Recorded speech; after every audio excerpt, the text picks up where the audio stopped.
Daí o cara disse assim, Zé Adão, nós viemos ter contra-ataque. E eu disse, cara, já vamos falar em dinheiro na hora. Eu disse, menos de um salário por jogo eu não vou. E eu meti por cobertura. E o Maninho saiu correndo para dentro do gol, caiu com bola e tudo dentro do gol. O Heitor Fernandes gritava, narrando o gol, ele dizia, tem que fazer uma estátua pro Zedão aqui na Baixada.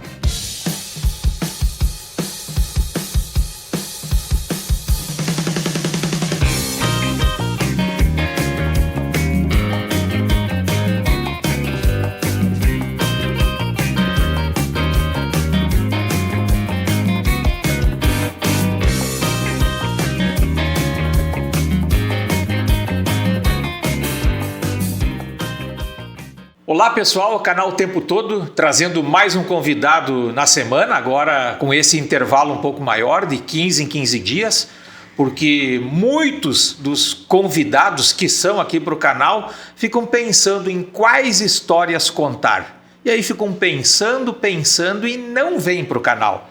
Agora, o convidado dessa semana, esse não pensou nenhuma vez, não relutou em vir para o canal, por quê? Porque esse história é o que não falta. José Adão de Moraes, prazer recebê-lo no Tempo Todo. Prazer é meu, Fausto, uma alegria muito grande poder estar aqui, te olhar, depois de muito tempo, né, que a gente não se cruza dentro da cidade, mesmo morando na mesma cidade, a gente quase não se cruzava. Exatamente. E também não podia recusar, né, Fausto? É uma oportunidade muito boa de a gente relembrar tudo aquilo que a gente viveu, e ainda comentar alguma coisa que ainda pode acontecer. Zé Adão, a gente já vai começar pelo, não vou dizer pelo fim, mas vai começar pelo meio. A primeira lembrança, claro, José Adão, mas daí família Moraes, família Maculha, a família Faust, a família Teixeira, lendas, vamos botar até entre aspas, lendas do futebol amador de Juí. Hoje não se encontra mais isso, Zé Adão. Tem mais uma família que eu acho que vou esquecer, a família dos Santos. Do Mano, certo, do Mano, do Cabete. Muito boa lembrança. Lembra atrás, assim, Fausto, quando eu era menino, surgiu um campeonato de colégio, de escolas. E eu estudava no São Geraldo e o pessoal disse, vamos jogar contra a família Teixeira. Era o Teixeira. Será que eram os Jogos da Primavera? Jogos escolares. Escolares. E daí nós fomos pro futsal e daí chegava na final, era sempre nós e Colégio Juí. Claro, e Juizinho ali, Juizinho. Porque o Teixeirinha estudava ali, como é que é o nome, o outro, um gordinho que jogava na frente para eles lá, Era Teixeira também? Não. Não vou lembrar. Celito, acho o nome dele. Mas, nós tínhamos no São Geraldo, eu e o Luiz Carlos. Era o Zé Adão e o Luiz Carlos. Certo. Então, era todo mundo marcando o Teixeira, o Dirceu. E outro lado, todo mundo me marcando. O Luiz Carlos fazia a mesma coisa que o Celito. Era Celito. Ele batia bastante, o Luiz Carlos, mas quem arrumava era eu.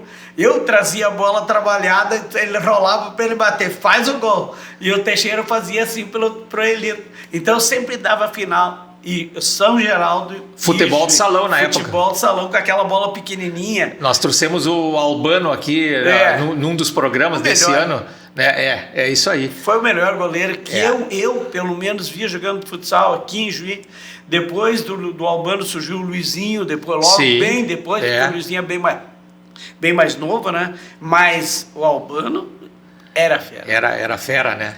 E o futebol de salão, porque era futebol de salão naquela época, naquelas quadras de piso, caía, se ralava todo, a bola se molhava, pesava 8 quilos. Era complicado, aquela bola e a maioria não tinha muito o calçado adequado para jogar, não, né? A conga. Era aquela conga, quem tinha aquela conga de biqueira, era o que tinha mais bem de vida, era aquela sem biqueira, daí doía a ponta do dedo. Porque dava direto, não tinha, era lona, né? E eu não batia de bico por causa disso. Eu batia de peito, eu preferia tocar a bola para os outros do que chutar no gol, porque no gol tu tem que chutar com força.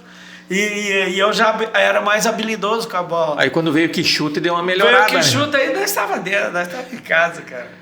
Mas muito bom aquele tempo. Onde é que começou o futebol? Você é o mais velho de uma família de 3 jogadores, vamos dizer assim, né? Eu sou o mais velho, eu tenho 71 anos agora. Mas eu sou mais velho, o Paulo tem 66. E o Toninho tem 60 anos. 60. E a gente, assim, ó, se tu olhar, analisar a família da família do meu pai, o meu tio que era jogador, o meu pai não era. Como é o nome do tio? O tio era o tio Augusto. Augusto. Era jogador. Ele era um grandão, mas era zagueiro, quebrador, mas não era habilidoso como a gente deu. Sim. Os 3 são habilidosos, né? Graças a Deus, assim, ó, por isso que eu digo assim, as famílias que tinham antigamente, que eram todos atletas, assim, hoje já é mais difícil de tu ver, né, dentro de uma família. E a bola era o brinquedo, na verdade. Hoje o brinquedo é o celular, né? Não, hoje o pessoal fica dentro de casa brincando. Antes a gente saía pra rua brincar. Hoje ninguém quer jogar bola. Celular, a internet, os caras falam com todo mundo através do celular e tem tantas outras coisas que eles se envolvem, mas bola mesmo é só o pessoal de bairro mesmo, que ainda revive aquele tempo passado. Qual é que foi o primeiro time no Amador? Eu no Amador, o primeiro time com 13 anos, Fausto, eu assinei para o São Geraldo. Atlético São Geraldo. Atlético São Geraldo. Tá? O meu irmão, o finado Pedro, que era o mais velho, o Pedro jogava no São Geraldo, era lateral direito. E eu ia nos jogos para fora, assim, nos amistosos, eu driblava todo mundo, daí não dava graça jogar no segundinho. E daí eles me botaram no primeiro. Daí entrei no primeiro, nunca mais saí. E daí e os caras dizem, vocês botam um piazinho ali, todo mundo tem medo de dar um coice no piazinho ali. E ele se prevalece e dribla todo mundo. E eu fazia mesmo. E daí eu assinei, daí tinha que pedir autorização, só podia jogar com 15. Com 15? 15 anos podia jogar campeonato amador. E eu ia fazer 14, porque eu sou de dezembro, eu sou de 28 de dezembro. E daí mas como eu fazia 14 naquele ano, isso era em janeiro, fevereiro e em março, e eles não queriam deixar, não tinha jeito, era muito pequenininha e era fraquinha, só que era habilidosa, né? Daí o meu pai foi lá e assinou. Era o Heitor Fernandes. Heitor Fernandes, Trajano Heitor Fernandes. Trajano Heitor Fernandes, daí até meu parente, pai dele é primo do meu pai. Nós vamos falar isso mais tarde. Quem me lançou no rádio, Heitor Fernandes. Depois nós vamos falar de rádio aí. Pá, o cara era fera, né? Não, Heitor não tem, inigualável. Não. Melhor que eu já vi aqui em Juí. Aqui em Juí, não tem. Com todo respeito aos outros, que batem, tem uns montes profissionais e muito bom. Não. Mas o Heitor era aquele cara que fazia chover, né? E aí do São Geraldo? Daí sim, do São Geraldo, daí eu saí, o pessoal me viu com 15 anos, eu joguei 2 anos no São Geraldo, e o São Geraldo não ganhava, sabe? O São Geraldo era time bom, chegava até entre os 8 ali e parava, porque não tinha grupo, assim, qualificado. Daí eu fui jogar para fora, joguei nos Goi, joguei no Mauá. O Mauá, a maioria jogou lá, porque lá no Mauá, o pessoal recrutava. Joguei bastante fora da cidade de Juí, Birubá, Santo Augusto, Ajuricaba. Fazia o que muitos que jogam no Amador hoje fazem. Jogar assim. Daí, aonde eu ia jogar, fiquei campeão. E eu digo, sabe uma coisa, cara? Eu não vou jogar mais de graça, vou cobrar. Isso aí. Daí comecei a cobrar. E os caras me pagavam. Pronto. Daí tu pega um vício, sabe? Tu não joga de graça. Não. E daí eu digo, puta, mas eu vou valorizar o que eu tenho. Mas é uma profissão, né? Não deixa uma de profissão. ser. Daí jogava só por dinheiro. Só por dinheiro. A minha família era muito pobre. E o Paulo e o Toninho eram menores, então eles não tinham como jogar. E o Pedro não tinha como jogar para cobrar. O Pedro era jogador, assim, para complementar, para ajudar. Era aquele cara, era um jogador colaborador. Era um de grupo. Era de grupo. E daí a gente já não, ela fazia diferença, né? Era diferença e o pessoal já te olhava de outro jeito. Com 16 anos, todo mundo me conhecia na região inteira. Porque todo mundo sabia que quando eu chegava nos campos, assim, todo mundo ficava comentando, o Zé Adão veio. O Zé Adão tá aí, vamos ter que fazer isso, vamos ter que fazer aquilo. E eu cansei de ver treinador chamar jogadores, tu não joga, mas não deixa ele jogar. Sabe? Antigamente se fazia muito isso. Faziam muito. E daí eu dizia pros marcadores, eu dizia, cara, tu vai passar vergonha, cara. Se tu me deixar dominar e virar, já era. E já era mesmo. Eu driblava tanto com a direita como para a esquerda, eu batia com as duas. Eu era, no meu pouco tamanho, mas eu era muito rápido. E eu pensava muito rápido, sabe? Eu fazia cada jogada e tocava aquela bola assim que eles ficavam apavorados de ver como é que eu botava aquela bola, como é que eu via aquele espaço. O futebol não mudou. Tem que pensar. E quem pensa rápido tem a vantagem. Sabe, Fausto, assim, hoje eu vejo esses jogadores profissionais jogando aí no Grenal. Tu vê o Alan Patrick com 36 anos. Tá. Ainda é o cara do Inter. Claro. Porque é o cara que pensa. Exato. Ele pode não ter a mobilidade que ele tinha antes, mas o raciocínio dele é rápido. O Douglas no Grêmio. Aquele barrigão, né? O Douglas era gordo, porque eu morava lá em Porto Alegre na época. Eu via o Douglas jogando, vi o Arthur jogando, porque o Arthur nunca foi magro.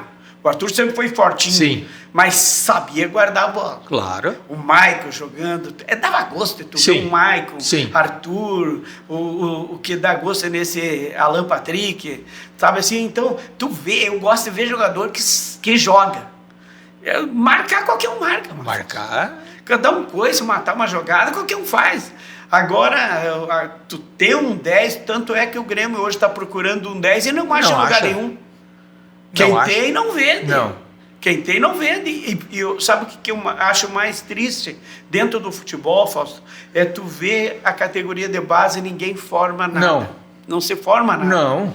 Eles preferem pegar um jogador formado já do que dar tempo para os meninos desenvolver ali dentro do próprio Eles time. Tratam assim, pelo que a gente observa, pelo que eu observo, eles tratam a categoria de base como, vamos fazer assim, é um xerox do time profissional. Nós vamos preparar jogador com 8, com 10 anos. Para um pouquinho, 8, 10 anos, eles têm que brincar dentro de campo, têm que tratar da habilidade deles, eles brincar com a bola.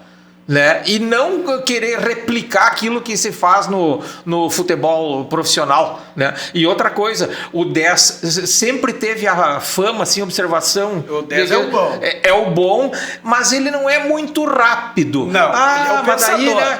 Mas ele é o pensador, ele é o cara que... Né? E ele não corre, quem corre é a bola, porque a bola não para no pé dele. Ele arma para os outros, né? E se os outros não acompanham, a culpa é do 10? Não é.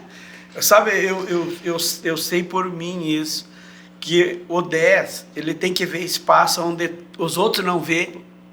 Ele tem que fazer a coisa diferente dos outros. Porque igual os outros tem bastante, Fausto. Quer chegar em função hoje. Hoje os treinadores querem função.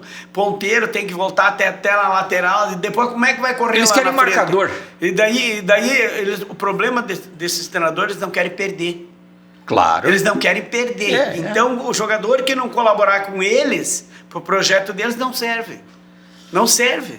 Porque dentro disso, dentro daqueles que comandam o futebol fora de campo, o treinador com 3 derrotas já está na boca do jacaré. Esse do Grêmio tá perigo já. Já tá, se não ganhar hoje do Botafogo, que der uma zebra do... Não é zebra, é igual, mas que se perder o Botafogo... Amanhã já vai ter comentário, já tem comentário, que eu acho que está na hora do Escácio pegar a mochila, porque aqui ninguém tem paciência com ninguém. Não. Sabe, tu vê na Europa, esse treinador do Arsenal, quantos anos que ele vem lutando, né? Chegando, quantas vezes ele saía na frente do campeonato, chegava lá no fim e ele entregava. Agora eles fez um grupo mais formado e ele está de ponteiro em todos os campeonatos que ele está disputando, ele está na frente de tudo. Isso aí. Porque ele fez um grupo. Fausto, não adianta tu ter um time. Não. Tu tem que ter um grupo. Se tu tem um grupo... É o que acontece com o Flamengo, por exemplo. O Flamengo tem dinheiro e tem grupo, né? E tu tira um, bota outro lá, continua a mesma coisa. Isso aí. Como é que tu vai ter um Everton Cebolinha na reserva de um time e com os outros times não tem ninguém, nem perto daquele reserva que tem lá? Aí é complicado, cara. E o futebol profissional chegou a ter proposta para para trabalhar? Sabe, Fausto, eu tive lesão com 15 anos, com 17 anos eu tive uma lesão feia, que eu fiquei 2 anos sem poder jogar. Joelho? Eu quebrei a perna. Lá em Entre Juízo, nós no amistoso, eu tinha ido fazer teste no Grêmio. Aquele campo do lado do rio lá? No lado do Rio. E daí eu tive lá no Grêmio fazendo teste, daí o Grêmio dispensou nós para as férias, final de ano. Eu estava lá, estava jogando, estava treinando no Grêmio, o Paulo Lumumba era um dos era da base sim, do Grêmio. Quem é que te levou para lá? Quem me levou para lá foi o Cerati, o Gilberto Cerati, que hoje mora nos Estados Unidos, ele morava lá. E ele era amigo do Ayrton, o pavilhão. Certo, Ayrton Pavilhão. E o pavilhão me levou lá. Pá! E daí cheguei lá e eu bem, né? Mas foi 3 treinos lá e eu estava aprovado. E daí vim jogar um amistoso pro São Geraldo lá em Entre Rios, o cara me quebra a perna, cara. Fratura exposta. E não tem o recurso que tem hoje, né? Aí... 2 anos. 2 anos sem poder jogar. 1 ano eu achei que ia perder a perna, cara. A perna esquerda. E daí eu achei que ia perder a perna, e daí todo mundo falando e comentando, a perna não melhorava. E sei que no 2º ano que deu a equilibrada, daí para Grêmio Internacional já não dava mais. E isso ainda que você estava com o teu corpo em formação ainda, né? Mas sim, não tinha aquela estrutura que tem depois dos 19, 20 anos. E daí parei com a bola 2 anos, daí de repente surgiu, eu comecei a voltar de novo, daí voltei 6 meses que eu estava jogando de novo no amador, o cara me deu uma pegada feia no Campo São Luís ali, um jogo Aimoré do Bairro Boa Vista e São Geraldo, que eu joguei no São Geraldo. E daí eu driblei na linha de fundo, assim, do Campo São Luís, que é do portão da geral ali. Certo, na O cara veio correndo e eu trouxe a bola e ele, blam, nas latas, tem aquelas latas lá, né? Ainda. E deu um barulhão, eu olhei pro cara e eu não tinha nada que falar, mas falei. E eu disse, vai se machucar. E o cara enlouqueceu, levantou e me chutou, cara, por trás. Deu uma voadeira por trás, me pegou assim, me estourou todo o joelho do lado esquerdo de novo. De novo, a mesma perna. A mesma perna. Daí, mais 1 ano.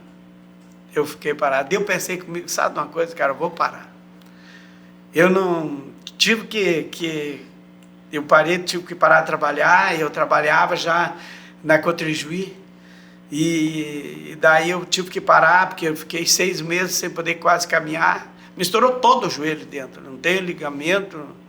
Que idade isso? Isso com 19 anos. 19 anos. E eu no auge de novo, estava bem de novo, mas bem mesmo de novo.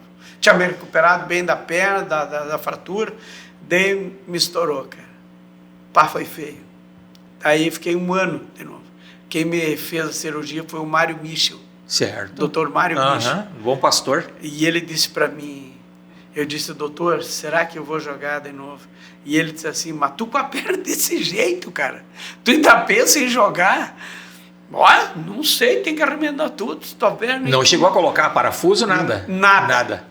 Daí ele disse assim para mim, cara, uma coisa que tu tem de bom, tu tem vontade, e o teu sangue é bom, era O negativo. Daí ele sangue disse... é raro. É raro. Daí ele disse para mim, mas vamos dar tempo, né? Isso aqui é agora, como é que tu quer pensar agora na bola, tem 1 ano ainda para ti. E eu pensava, meu Deus, é 1 ano, cara. Mas passou 1 ano lá, e eu comecei a caminhar quase... meio ano eu já estava caminhando normal. Na nossa idade, hoje 1 ano passa rápido, né? Lá não passava, né? Não passava. Hoje, para te ficar velho, é um tiro, né, cara? Parece que ontem eu estava com 50, hoje eu estou com 71. É isso aí. E daí, eu cheguei lá um dia, 6 meses fazia. E daí ele mandou, ele disse assim, agora tu vai começar a fazer fisioterapia, cara. E aquele tempo... não tinha os aparelhos que tem hoje, né? Não. Era tudo mais rústico, assim. E daí ele disse, vai fazer fisioterapia. Pá, cara, primeiros dias assim, doía. Porque os nervos estavam tudo contraídos. Claro. Tudo, até tu voltar ao normal com os nervos. Meter um peso na perna. A dor terrível, cara. A dor terrível. E eu pensava, não quero mais jogar. Não quero mais jogar. Mas passou o ano assim, e eu voltei a caminhar bem, comecei a correr. E tu vê, não tinha academia quase naquela época, tu tinha que correr no asfalto. E sabe o que eu fazia? Calçamento. Eu ia lá no Campo São Luís. Corria em volta lá. Eu corria lá em volta, eu e o Dr. Pide, o Dr. Elvio. Elvio Silveira. Elvio Silveira. E o Dr. Elvio Silveira, às vezes estava o Guto lá, correndo lá, o pessoal, Chico Cebola, todo mundo se juntava lá para jogar bola, para bater bola lá. E daí eu ficava no pavilhão, subindo aquele pavilhão. Sim. Subia e descia aquele pavilhão. Dava 10 pegadas lá em cima até metade, Isso depois aí. mais 5 até lá em cima. Cara, aquilo foi me dando uma confiança assim. De repente eu comecei a brincar com a bola, bater com a bola, porque eu sempre bati bem na bola. E daí eu comecei a me sentir seguro, digo, não, mas agora acho que dá. Mas já tinha passado quase um ano e 4 meses. Daí surgiu o Juventude de Birubá, estadual de amadores. Tradicionalíssimo. Tradicionalíssimo, rapaz. Daí o cara disse assim, Zé Adão, nós viemos ter contra-ataque. E eu disse, cara, já vamos falar em dinheiro na hora. Eu disse, menos de um salário por jogo eu não vou. E tem que me pegar aqui e me trazer aqui. E ele disse, Zedão, tu bebe, tu fuma? Não bebo, não fumo. Eu sou atleta. Eu disse pra ele, eu sou atleta mesmo. Daí o cara disse, vou te pegar, o Ari. Então tá, assina para nós. E disse assim, e eu disse, tem outra coisa, eu quero 2 salários para mim assinar agora. Luva. E o cara botou ali, cara, que ele chegou e me botou na hora ali. Vou te dar um cheque aqui, pode trocar em qualquer lugar. Me deu 2 salários. Eu peguei o dinheiro e passei para minha mãe, que a minha mãe era viva, e daí eu digo, mãe, mas a gente não era mais aquela pobreza que a gente era antes, porque daí tu já vai crescendo, vai trabalhando, né? E o mais novinho era o Toninho, que já tinha 15 anos, e o Paulo. Então eu digo, não, mas eu vou ajudar a minha mãe. O que a gente passa, a gente sabe dar valor. Fausto, eu te digo para ti, assim, eu estava assistindo a Kelly falando aí na entrevista de vocês. Aquela é minha vizinha. Sim. Aquela é minha vizinha. Eu lembro da trajetória da Kelly, assim, o quanto ela tinha sonho de ser jogadora profissional. E ela dizia, Zedão, eu quero ser jogador profissional para ajudar minha mãe. Aquela entrevista da Kelly é um marco. Aquilo, quem está nos assistindo agora, assista também a entrevista da Kelly. Né? História de vida. História de vida, porque eu sou vizinho dela, eu conheço bem a história. E às vezes eu ia treinar a escolinha da bebê e eu levava ela para ir junto, tinha que levar escondido para ela. Quando teve o lançamento do documentário do futebol feminino em Juí, que foi feito pelo Tempo Todo com a agência Terra Vermelha, a Kelly deu um depoimento lá no auditório do Sesc, né? E estava junto à professora que teve uma participação fundamental na vida dela, que quem acolheu a Kelly, né? A Antônia, né? A Antônia tem uma história, né, cara? A Antônia tem história no futebol feminino, aí, embora que muitos não reconheçam, mas a Antônia tem, a Maikele, Kelly, foi tudo a Antônia. E a Maikele é outra. Tem que trazer a Antônia aqui para conversar sobre isso também. Outra excelente jogadora, a Maikele. Sim. As duas formavam a dupla, né? Formam até hoje. E sabe assim, Fausto, então, tu vê assim, Vou te cortar. Volta no Juventude. Assinou, pegou o cheque, deu para a mãe. Daí e como é que foi o Juventude? Fomos para Ibirubá jogar na Juventude. Fausto do céu, chegamos lá, o primeiro jogo que eu fui para a estreia clássico. Grêmio e Juventude. Grêmio e Juventude, o mais tradicional. Jogava o Griso lá, o Teixeirinha, jogava o Batista, tudo no Grêmio. Mas eles me conheciam de Juí. Daí o Teixeirinha... Griso ou 10, né? Griso 10, né? E eu 10 do outro lado. Daí o Griso, o que tu quer ir, Zé? Eu disse, eu tô estreando hoje. Mas tu não vem incomodar. Eu digo, Griso, é tudo um lado e eu do outro. Tu puxa o teu, eu puxo o meu. E eu digo, se eu pegar de frente para a área, já era.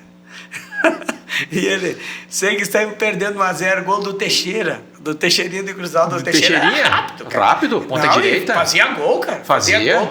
E o Batista no meio, dando-lhe bordoada, e o Griso jogava. O Batista do Guarani, o mesmo lá o Batista também não gostava quase de bordoada. Chegava, né? Chegava. Baixinho daquele tanto e o Batista, não, mas ele era fortinho, né? Forte. E o Batista dizia pra mim, Zedão, vai pra lá. Vai pra lá. Lá na tua área tu pode jogar. Mas aqui tu não vem porque eu vou te dar no meio. E o Dio Batista pega na primeira, porque depois tu não me pega mais. Mas, 1-0. Terminou, perdemos 1-0 e eu disse pro treinador. Primeiro dia que eu tô lá, eu disse pro treinador. Eu disse, deixa eu jogar um pouco mais na frente. Deixa eu jogar perto da área deles. Ele queria que eu buscasse a bola. Eu digo, daí fica fácil para eles. E se ninguém fazer minha parte lá na frente, eu vou ter que buscar a bola e fazer para mim. Então deixa eu jogar mais perto da área. No segundo tempo ele deixou eu jogar mais perto da área. A primeira que eu peguei perto da área, o Batista se abocou, derrubei o Batista e eu meti lembro do Della Piane que jogou no Estrela? Claro, de Cruzal. O Della Piane de centroavante para mim. Eu meti no Della Piane e gritei pro Della Piane, só escora. E o Della Piane escorou e eu chapei. Pá! 1-1. E os caras enlouqueceram. Enlouquecer, e os caras começaram a brigar entre eles. Pega o Batista, marca o cara. Batista, e gente assistindo. Mas cheio, lotado, era clássico da cidade de Birubá. Sei que mais no fim do jogo lá, eu pego uma bola da esquerda para a direita, assim. Peguei, driblei o lateral, driblei o zagueiro e fiz que bati, trouxe pro fundo. E meti ela para trás dela, pá! 2-1. Della Piane era outro que fazia gol. E daí bom na bola alta, inteligente. Sim. Era um jogador inteligente para jogar. Jogou no Estrela há muito tempo aqui. Joguei com ele aqui no Estrela. Eu e o Della Piane jogamos 2 anos aqui no Estrela. 2-1 o clássico. 2-1 o clássico. E depois o desfile. Já valeu o chequezinho de luva, aqueles 2 salários. Cara, eu pretendo dizer a verdade. Ó. No final do jogo, nós fomos para uma lancheria lá para o pessoal beber lá. Eu, como eu não bebia, né? E o Della Piane não bebia. E daí, chegamos lá na lancheria, os caras, Zedão, vem cá, para me dar uma gorjeta, para me dar o dinheiro fora daquilo certo, que eu já tinha ganho. Sim. E daí eles chegavam, me cumprimentavam, o dinheiro na mão, eu só botava no bolso. Claro. Quando viemos embora, eu e Della Piane contemos o dinheiro, 7 salário mínimo, cara. Eu ganhei de gorjeta. O cara disse, o Della Piane, mas vamos repartir. Eu digo, não. O dinheiro é meu, cara, eu ganhei. Eu digo, Della Piane, tu fez o gol que eu larguei dentro do gol, cara. Eu fiz um gol e meio, dá pra você dizer, né? Cara, daí a gente foi... O Juventude nunca tinha passado de fase assim, e a gente chegou para decidir título. Chegamos na decisão do título, lá em Dois Irmãos, num quadrangular final. Era o Juventude de Birubá, o Pombal de Porto Alegre, que era só de EZ, Grêmio, Inter. É muito comum isso lá no estadual, eles fazem isso. Era um time bom, jogava o Vitor Hugo, o Jair, que era do Inter, era só Grêmio e Inter lá, era de empresário, só ex-boleiro. E daí nós decidimos mesmo para o Pombal de Porto Alegre. Foi para os pênaltis. A gente perdeu preso nos pênaltis. E daí fomos para aquele quadrangular final lá, nós com o time certinho. Só que nós tinha pouca gente para trocar. Nós tinha 2, 3 ali que trocavam. Mas... E na época eram só 2 substituições ou podia 3, fazer mais? Ah, podia fazer 3. 3.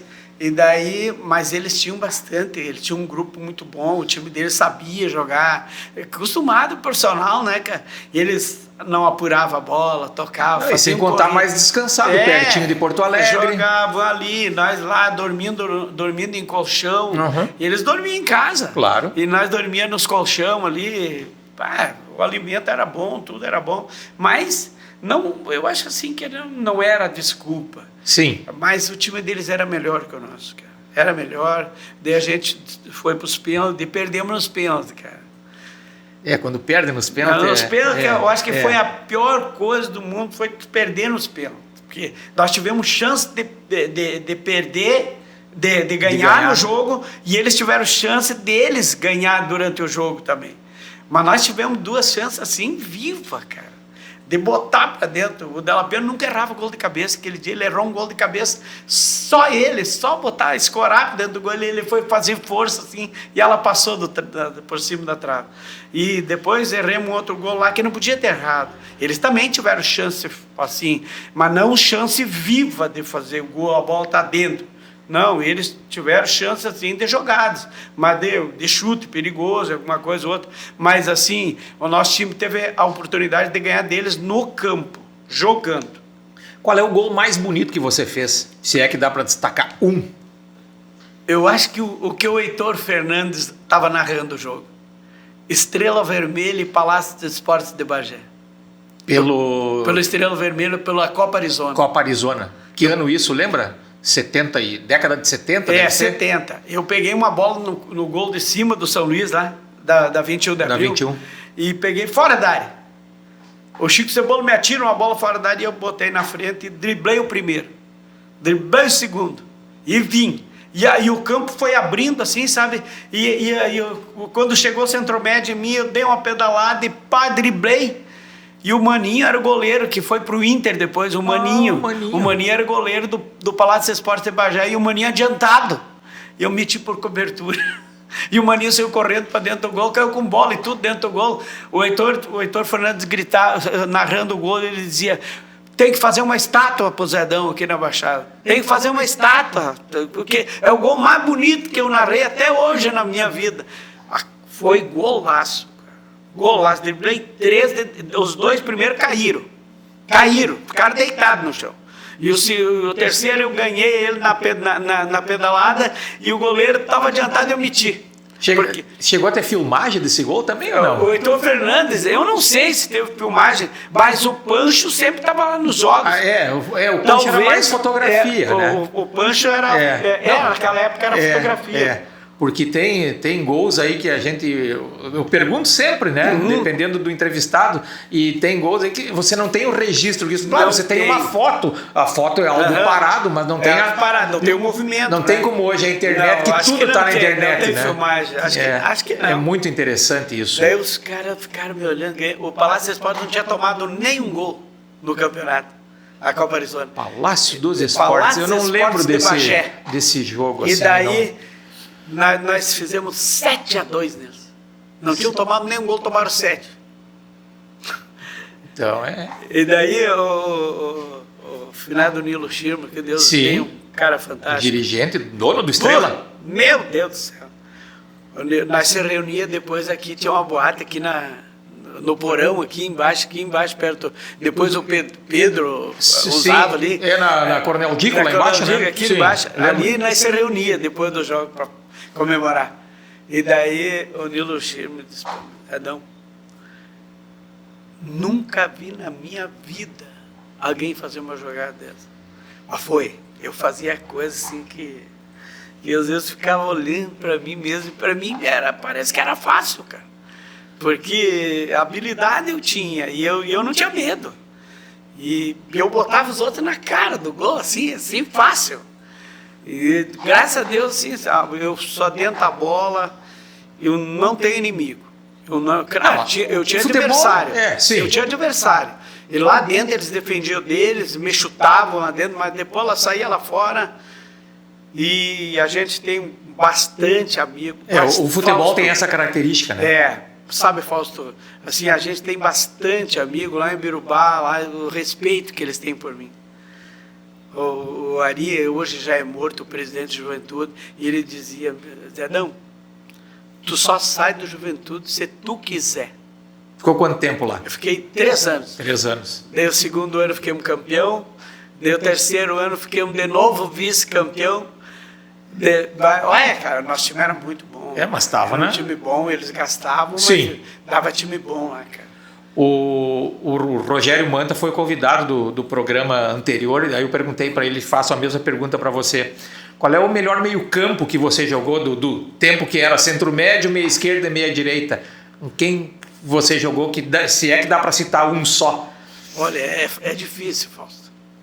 Eu falo sempre, hoje, os caras querem que o Grêmio quer contratar um cabeça de área que fica ali, que é aqueles brutucos da tempo antigo.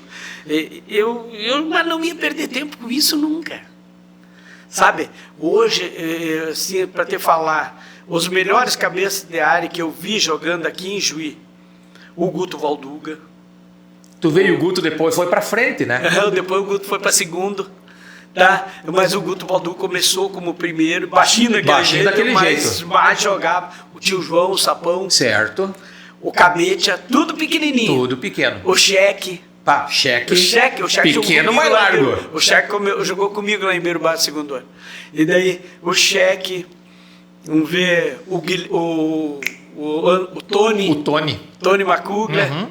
Cara, que é grandão, era o único grande desses cabeças de área. O Joca. O Joca. O Joca. O Joca. Jogou com ele onde? Joguei com ele aqui no Pampeiro de Chapeta. Joguei com o Joca. E joguei com o Joca também no Flamenguinho da Elizabeth. No início. O Joca jogou no São José, se eu não estou enganado também, né? Jogou no São José e eu jogava na época no Atlas. Aquele no clássico time do ali. Mano. Tu podia invadir qualquer casa na São José que não tinha ninguém. Não. Era metade do Atlas, metade do São José. É isso aí. Do São José por causa do Muraro. Claro. E do caso do Atlas por causa do Mano. Todo mundo era amigo do Mano. Claro. E nós ia na parceria, cara. E eles ali praticamente vizinhos, né? Vizinhos, cara. Vizinha. Ó, cara, igual o Mano, o Muraro, o Mano, os caras de bairro, assim, que ficava na frente dos times. Sim. Hoje ninguém mais faz isso. Hoje não tem. Hoje, infelizmente não. Todo mundo só quer dinheiro para jogar e o futebol está terminando. O futebol está terminando, principalmente o amador em Juiz. Não, amador em Juiz é uma dúzia de time, né? Nem dá uma dúzia de time. É. Eu lembro que teve um campeonato em Juiz que deu 103 times. Sim. 103 times. Foi considerado o maior amador do Brasil. Exatamente. Sabe? E a qualidade, né? Não tinha time sem qualidade. Não, sempre tinha um ou dois que jogava bem lá dentro do grupo. Podia ter um time mais forte, mas assim, dentro de cada time, assim, tinha 2, 3 que se destacavam bem, que poderiam jogar nos outros melhores também. Mas como tu estava me falando, centro-médio, o meio-campo, eu joguei com o Rony Lentz, tá louco? É outro, esse... O Enio vai, mano. Tá louco. Eu e o Enio cansamos de pegar a bola no meio campo e parar dentro do gol.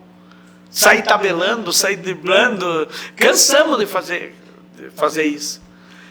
Mas o Rony era diferenciado. O Rony... aquele cara, ele dizia pra mim, Zé, não toca pros Matuscos, vamos tocar aqui, nós temos com a bola. Que tem horas assim que tu se obriga a correr quando tu joga a bola pro cara errado. E o Rony, não. Quando nós tinha bola chegava e saía redonda. Não. Nunca dei um carrinho, nunca dei um balão, não sei dar balão, porque o jeito que ela chegava, nós dominava. Eu dizia pro Rony, a bola tem que estar perto de nós, porque se nós, para nós correr atrás dos nós vamos correr atrás dos outros. E o Rony não marcava, né? O Rony quase não marcava, e eu também não marcava. Eu também não marcava, então... Mas tinha quem marcasse por eles. E daí os outros que corriam pra gente. E daí, o meu forte nunca foi marcar. Quem marcava mais da minha família era o Paulo. O Paulo, sim. O Paulo sempre foi de fechar, o Paulo era mais forte. Isso. O Paulo sempre foi corria bastante. Dividir, bola rachada, ele não tirava, não frouxava. Não. E o Toninho já era velocidade, né? Velocidade. Velocidade e chute. Ele era mais franzino ainda. O Toninho era mais baixinho, era velocidade e chute. O Toninho tinha uma visão de jogo, o Toninho tinha uma visão de jogo também. O Toninho podia ter sido meia. Sim. Mas ele preferiu ir para a ponta, porque eu dizia para ele, Toninho, se tu ir para meia, tu vai ter que jogar, vai ter que disputar comigo. Ele, não, vou de ponta. É isso aí.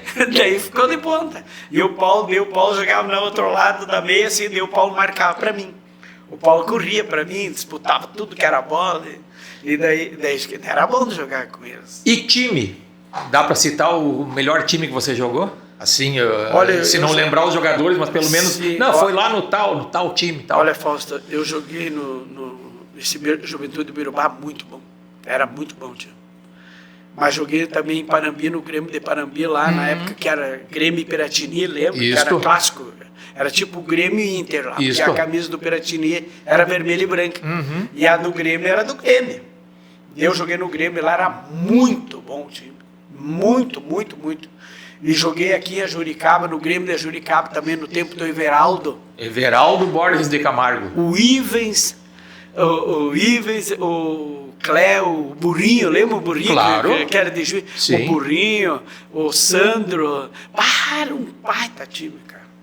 O Gilmar Pesudo jogava nessa também? O Pezão, o CBT. CBT, jogava zaga, lá. Mas muito bom, time. Muito bom. O Cléo estava iniciando. O Cléo era mais molecão, assim, mais meninão. Cléo Bertei, né? Bertei. Mas era bom centroavante, aquele alemão. Se mexia, inteligente. Inteligente, ele abria espaço pra gente. Quando ele saía bolado, você sabia que podia entrar com bola e tudo. Porque Quem é que era o goleiro na época? Lá em Parambi? Não, aqui em Juricaba. Não era o Flávio, não, né? O Flávio foi depois. Não era o Flávio. Eu não estou lembrado. Eu morei em Juricaba e eu lembro de alguma coisa. Mas eu fui na década de 80 já. Eu não me lembro o nome dele. Mas era bom goleiro. Era bom goleiro. O Grêmio de Juricaba. Sempre teve um gol. E o Ives jogava muita bola no meio, cara. Ives Cigana. Ives Cigana. Bancário? Do Banrisul. Isso. Se aposentou, acho que está faz tempo, né? Que já quase da meia idade. Sim. E daí, mas era bom. Nós fazia aquela bola rolada de um lado pro outro, assim, era a coisa mais linda de ver. E aquele campo do Grêmio lá era bom. Era bom o campo do Grêmio. Bom, rapaz. E era melhor quando chovia. Sim. Porque nós ia jogar aqueles campeonatos lá de estadual, com chuva não tinha quem ganhasse da gente. E o nosso time era muito rápido. Saía rápido com a bola e batia, todo mundo batia bem fora da área. Então nós aproveitávamos o campo molhado e aquela bola cantava, cara. Fazia bastante golo, o nosso time tomava pouco golo e fazia bastante gol, cara. Porque nós tínhamos atrás o CBT, era um zagueirão quebrador, chegava bem, não era maldoso, mas era grandão. Era um pouquinho só, pouca coisa, um minguinho só. Vou dar uma moral pro CBT aqui. Mas, não, e ele botava respeito, né? Sim. Não, pessoa, e o Sandro, era muito bom o nosso time, cara. Me perdoa os outros que eu não me lembro o nome agora, mas era muito bom o nosso time lá. Eu falei que eu ia retomar assunto contigo. Rádio. Teu falecido pai era gaiteiro. Gaiteiro. Conta essa história para nós aí. O finado pai, a família do pai era a família de gaiteiro. O pai, o tio Barroso, o tio Bilo, são bastante conhecidos no tempo deles. Eles eram bastante conhecidos pela música. E o tio Augusto, além de jogar, o tio Augusto era violeiro. Tocava gaita, mas muito pouco. Ele era mais violeiro mesmo. E o pai era bem popular, assim, como gaiteiro. Meu pai tocava muito bem. Nome? Gaita. Joaquim Antônio de Moraes. Joaquim Moraes. Joaquim Moraes era conhecido meu pai. O meu pai tocava muita gaita. E o programa? E o programa cantava, era das 8 da manhã até as 10 da manhã na Repórter, no auditório. No estúdio ali, no auditório que existia. Subia a escadinha, ali perto da antiga, para quem mora em Ijuí, a antiga Maluquinha, ali na Benjamin Constante, esquina com aquela rua, não me lembro qual é o nome dela, não é Venâncio Aires. Não vou lembrar o nome. Ali não é a 14 também. Não é 14. Ernesto Alves. Ernesto Alves. Eu sempre confundo com o Álvaro Chaves. Ernesto Alves. E daí ali nós ia fazer o programa, pai, domingo de manhã, cedinho. Tempo de rádio com auditório.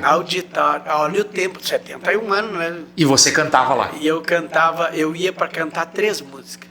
Eu cantava a música Coração de Luto, do Teixeirinha, e cantava uma música que era do Tonico e Tinoco. Moreninha Linda, não? Não era Moreninha Linda. Enfim, Tonico e Tinoco era quem estava no auge, Tonico, Teixeirinha no auge. Teixeirinha, e a outra música do Gildo de Freitas. Eu cantava. Me chamam de grosso. Hino. Esse eu cantava. E daí, e assim, ó, e a enchia de gente. Quando eu cantava música, Coração e cantava para agradar os dois times da época, que era o time do Teixeirinha e o time do Gildo de Freitas, né? Meu pai, por exemplo, meu pai gosta do Gildo de Freitas, não é fã do Teixeirinha. E tem gente que é fã do Teixeirinha e não é fã do Gildo, né? Sabe assim, ó, e tu olhando o Teixeirinha é bem menor que nós. Sim. E nós somos pequenos. É pequeno e ele é menor que nós. E olha o que ele aprontou, né? Daquele tamanho. A voz dele era sensacional, cara. Não, Teixeirinha é um artista fora de... O baixinho, se tu não estivesse vendo ele assim, tu nem ia acreditar que ele era daquele tamanho pelo timbre da voz dele. E a inteligência dele. Ele tinha uma educação de voz, assim, uma força de garganta, porque é aí que tu vê como cantor, eu vou falar agora. Tem hora que tu tem que ter força na garganta para te pegar um grave alto, ou senão um agudo mais alto. E que o grave é a grossa, o agudo é o alto mesmo. E daí, e o Teixeirinha fazia, cara. Tu olhando assim, tu dizia, mas não é verdade, cara. E o Gildo de Freitas era aquele indião grandão, fortão, grandão. Cantava, parece que ele estava falando. Isso, voz alta, natural. Cantava falando, assim. Parece que ele estava falando. É trovador, né? Trovador, e é repentista, sabe? Um cara fantástico. Cara, eu conheci o Gildo de Freitas, conheci o Teixeirinha, os dois. Outro cara que eu gostava de conversar também, que conheci também no meio ali dos programas, finados José Mendes. José Mendes? Que cara que... Gente fina. Teve assim, até namorada que viu José Mendes. Eu não sei, mas cara, o cara tocava, cara, e cantava.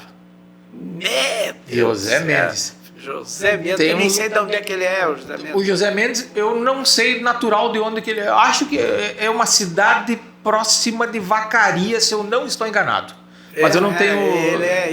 na lembrança não tenho. Ele de Vacaria, da região lá. Ele, não é Getúlio Vargas?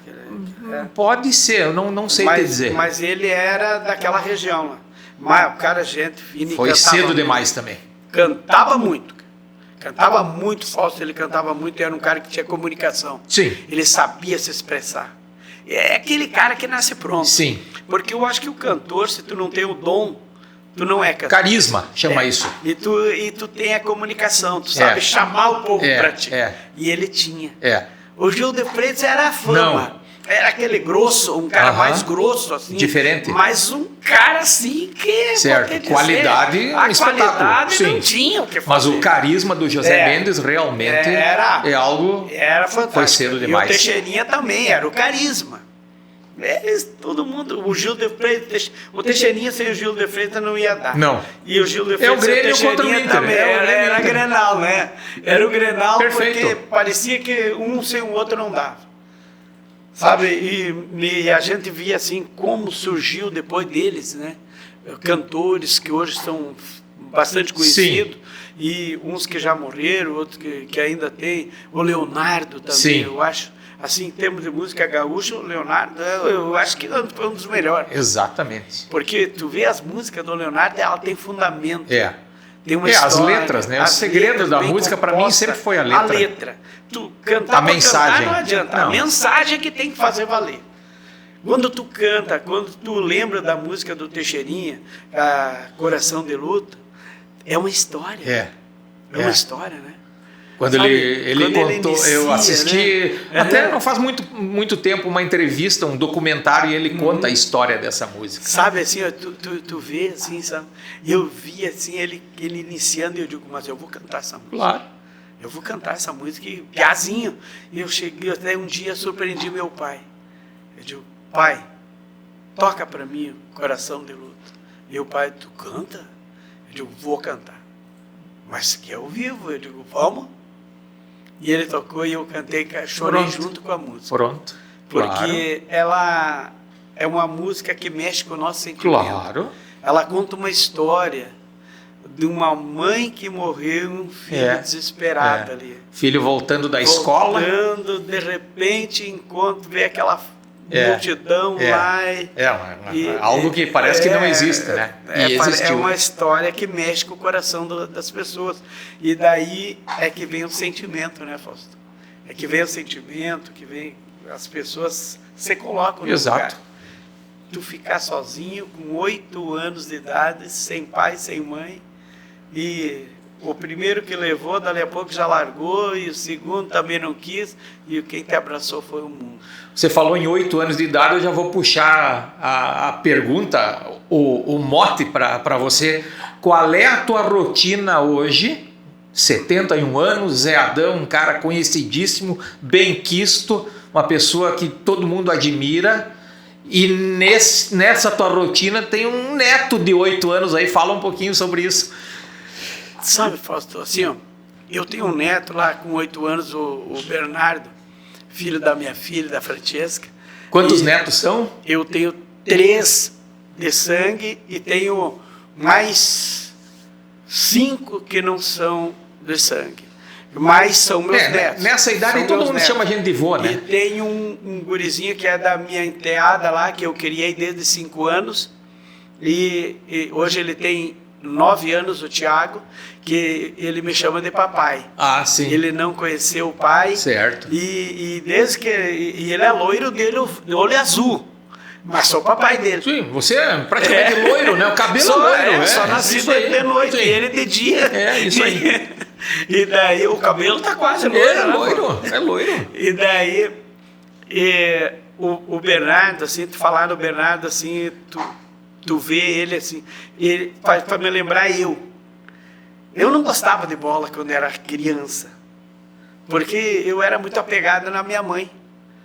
Mas chegou um dia assim que eu fui olhar com 9 para 10 anos assim, fui olhar os piás jogar lá no campinho, nós tínhamos um campinho lá no São Geraldo ali. E eu digo, mas são tudo ruim, cara. Eu digo, mas ninguém sabe dar um drible, ninguém sabe fazer nada. Eu digo, deixa jogar. E os piados, tu não joga. O Pedro jogando e os outros, tu nem sabe jogar. Eu digo, claro que sei. E o Pedro, dali a pouco saiu um. E eu digo, então deixa eu agora. E fui. Nunca mais me tiraram do time.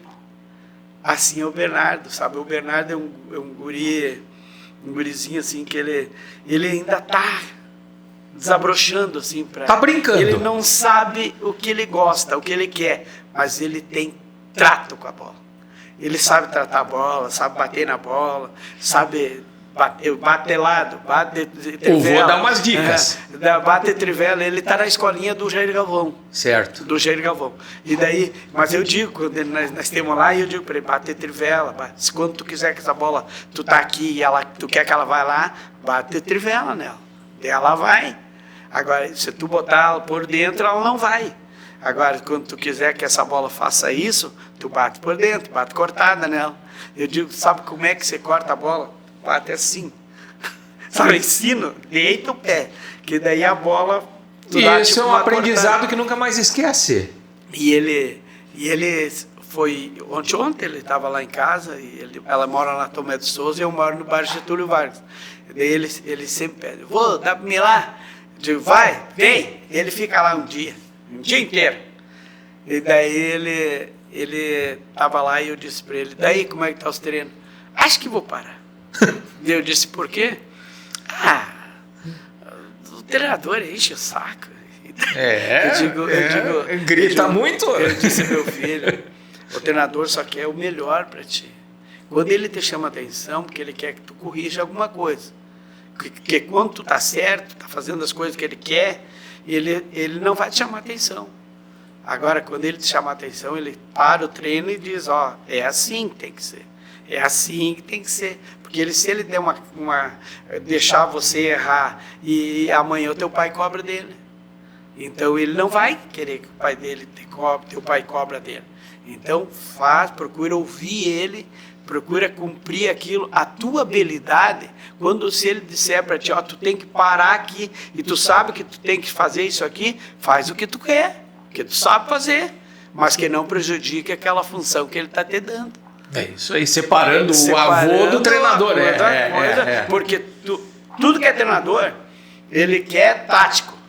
Sim. Mas a habilidade não pode tirar. Não pode. A habilidade, mas se tirar a idade habilidade, que tá, né? a habilidade de vocês, é tirar a habilidade do jogador, terminou. Perfeito. Terminou a criatividade. Terminou a criatividade, terminou a surpresa, a jogada individual, aquele lance que faz a diferença, terminou daí. Vira uma máquina, uma coisa mecânica, né?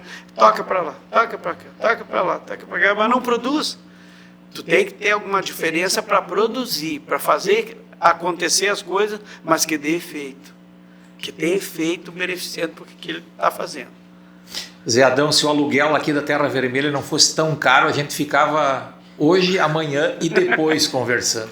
Você não imagina o prazer que foi bater esse papo contigo e o prazer maior que vai ser de quem assistir esse bate-papo aí para lembrar as tuas histórias, lembrar do Zé Adão dentro, mas principalmente fora de campo aí. Grande prazer te receber. Para mim também, Fausto, foi uma alegria muito grande poder estar aqui e comentar um pouco do nosso passado, né, e falar um pouco da atualidade do futebol, da nossa vida. Hoje eu sou pastor, Fausto. Hoje eu sou pastor na igreja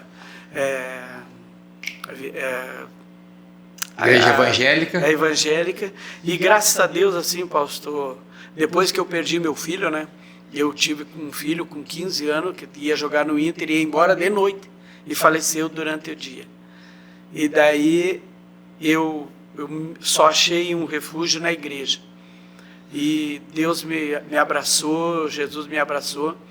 E graças a Deus hoje estou lá, estamos servindo a Deus, estamos fazendo as coisas possíveis para ajudar as pessoas, sempre levando o nome do Senhor Jesus acima de todas as coisas. E quer dizer para ti, para mim foi uma alegria muito grande, Fausto, ter rever, estar aqui juntamente contigo, com o Luizinho, e dizer que tudo que precisarem, que tiver no meu alcance, se precisarem, a gente está sempre pronto para falar de alguma coisa para edificar teu programa. Sabe, eu assisto teus programas agora e eu vejo Pelezinho, Pedrão, lá de São Paulo. Que saudade do Lourival, cara. Vi ali, pude assistir, vi a Kelly, minha vizinha, vi tantos, o Guto Valduga, vi tantos outros jogadores. Quem acessar o canal vai ter uma história ali registrada. E tá faltando muita gente que a gente vai trazendo aos poucos aí. O Jarrão, sabe, coisa boa, cara, tu trazer essa oportunidade que muitos não têm.